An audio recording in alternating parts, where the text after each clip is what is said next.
Did I just dump all my art supplies on the floor so that I'd have room to film this video? Yes. Yes, I did. Hi everyone, welcome back to my channel. My name is Maddie and thanks for joining us if you're new here. I do want to start out with an apology. I had to upload interview videos for a position that I'm looking for next year, and I was trying to figure out how to put them on private on my channel but have them accessible by link, and then I realized that they needed to be unlisted, and then I realized after that that subscribers might get an email if you post an unlisted video. So if you got an email with my recorded interview, I'm sorry, and I mean you can watch it if you want, but it's not interesting, and I'll take those down once I know that they've been gone through and all the hiring process is done for that. But to dive into what today's video is going to be about, I thought it would be kind of fun to talk about some of the author encounters that I've had in the past. I am someone who loves getting books signed. I think it's less about the tangible signature and more about the opportunity just to connect with the author and see them in real life because they're real people. So over the years I probably have upwards of 50 books signed, but also I don't sometimes I see an author and I get them to sign 5 or 6 books at once. A lot of it too is I was in book clubs for a really long time, or I was involved in stuff at the library and I'd get to see authors that way, which is actually super cool. We had a small bookstore in our town that used to do book clubs, and we actually got to sit down at the owner's house and just have dinner with the author who just came over, and we're just chilling and eating pizza at the dinner table. And I remember him telling us that people can do this, but not everyone can do this, I guess, and me just trying to switch back and forth between doing those at the dinner table as a 10-year-old. That was Robert Paul Weston, by the way, who wrote Zorka Mizzou. And our librarian also has an interesting story about him, because supposedly he came into the library at one point, just told them he was Robert Paul Weston, and then just left and didn't offer to sign or do anything. I don't know if that actually happened, but that's kind of gonna be the vibe for this video. I also love going to author readings, and I'm a big fan of poetry, so I have some books by poets that I've gone to see them do performances, and then I've got them to sign the books afterwards, particularly slam poets. But to this day, I couldn't tell you when I met my first author. It was probably when I was really young. They're always having them come into schools. But I am so bad at coming up with what to say to them. And if you go and see fairly big authors, even smaller authors, you're gonna have to wait in line to get them to sign your book. The thing is, those lines can be really long, and that gives you lots of time to think of something witty to say to them, because I feel everyone always says the same thing, oh, I really love your book, and it's well, duh, yeah, you wouldn't be here if you really loved the book. And I stand there and I get up to the front of the line and I'm hi. You know what people say, don't meet your heroes? It's good to meet your heroes, but I just make an absolute fool of myself with them. I have a picture of myself with Koyczan, and I look like an idiot because I don't know what to do, and we both look incredibly awkward, and it's really funny to me. I don't know if I have it. My mom might have it, but if I find it, I'll toss it up here. Koyczan, I've actually seen perform live 5 times. He's a Canadian spoken word poet. I think one of his most famous works is probably To This Day, which was a really big anti-bullying piece that he did, and there's a beautiful animated YouTube video that goes along with that. And I think it was the 5th time that I saw him speak, and I went up with my book to get him to sign it, that I actually straight up said to him, I've seen you speak 5 times, and every time I get here I don't know what to say to you. And he was shook that I had seen him that much. He was oh damn, you want to come and see me perform? That was kind of his reaction, which was really funny to me, because if I ever get to that point and someone comes up and says that to me, that would be me. I'd be you taking time out of your day to come and support me, a poet? What? But it was made slightly less awkward by the fact that I was wearing a t-shirt from the last time that I had saw him, and he was I like your t-shirt. We had a little moment and it was good. It was a good meeting. I feel there's different types of author meetings, and I don't know I'm just gonna kind of go through them and then maybe I can sort out some of my thoughts on them that way. So there's definitely the meeting in a classroom school environment, and that's usually when you're like watching them, like they do a reading, they talk about writing and like why you should read. So some of those authors usually tend to be Canadian authors. So like M&L Wade, who wrote the And Then It Happened series, he came into my school multiple times, and Eric Walters also came into my school. I have to stop here to tell the story about Eric Walters. So Eric Walters came to this, like, I don't even know what the point of the event was at my school. It was some sort of learning event or something. Basically, like, you were supposed to come and your parents were supposed to come and they were going to split you up into different groups, and then you go and do all these activities and then come together at the end to see Eric Walters speak. Problem is the event bombed and like very few people showed up. So it was supposed to be anyone who had a like red sticker in their program would get a free signed book from Eric Walters, plus you could get him to sign books afterwards. So like pretty much everyone who was there got a free signed book, because unfortunately there were only a few people there. And I really love Eric Walters and I've read a lot of his books.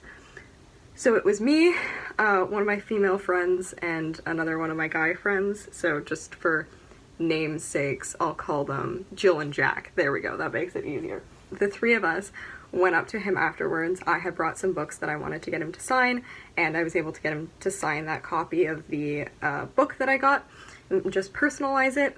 And when we went up to him, he just looks at my friend Jack and is like, wow, look at you having a really good night hanging out with these two ladies. And Jill and I's moms were there with us, and she turns to our moms and goes, you guys want to watch out for this one? And I was like, dear God, what is happening right now?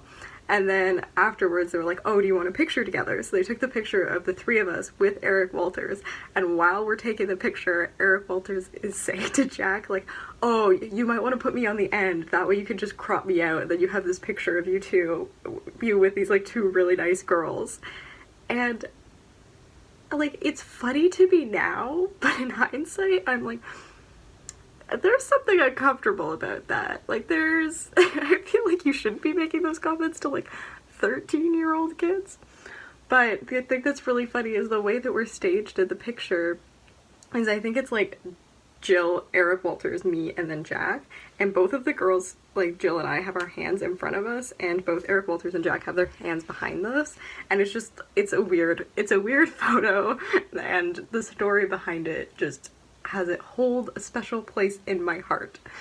So that's one thing about the school visit, is you often get a little bit more time and more of like an intimate experience with the author, because it's more personalized and not always everyone has books that they bring in.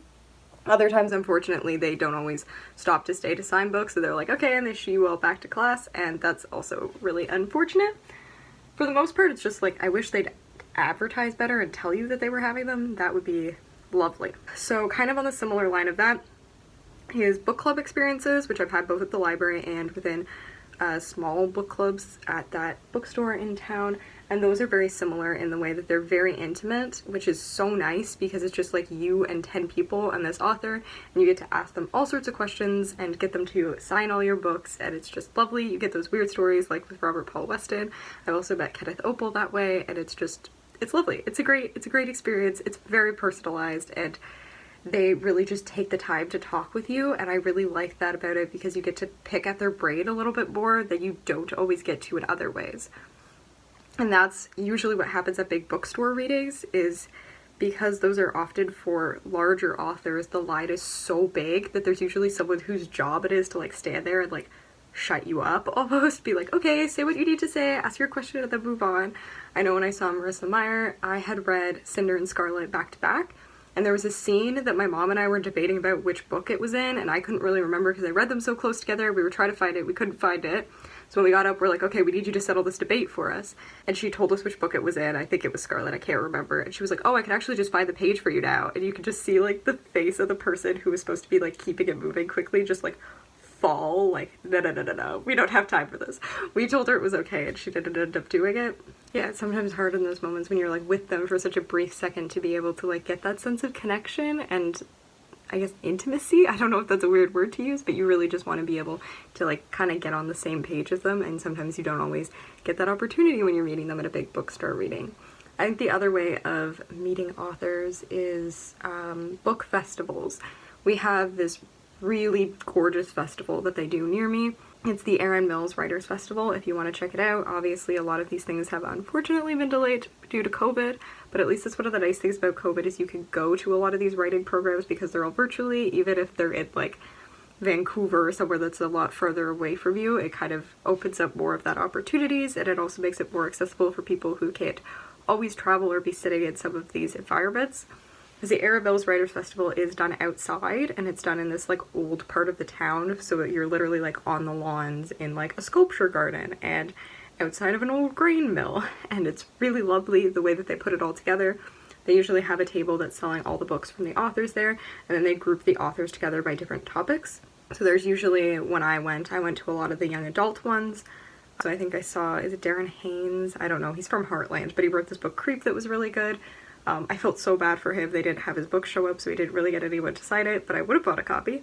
I believe I saw Shane Peacock there too, and a bunch of other authors, but they've also do things like they did a group of Indigenous authors, and I hadn't read them at the time, which like is a little bit sad to me, but it means a lot that I got to meet them. We got to meet Richard Wagamise and Joseph Boyden, who's kind of on the outs and outs because he's not actually Indigenous, but that's a whole video for another time, and Thomas King, which I'm huge fans of all of them, particularly Richard Wagamise. It just breaks my heart that he's no longer with us, but he still shared so many beautiful stories with us in his time here, and just to get to meet them.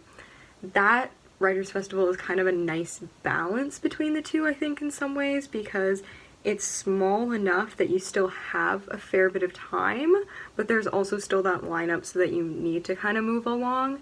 And there's also just more of a personal aspect to it. I think in the same way as like if you go to a music festival and you can just like run into the musicians because they're just like driving around or watching other shows, and writers festivals have the very similar vibe, which is something that I love about them.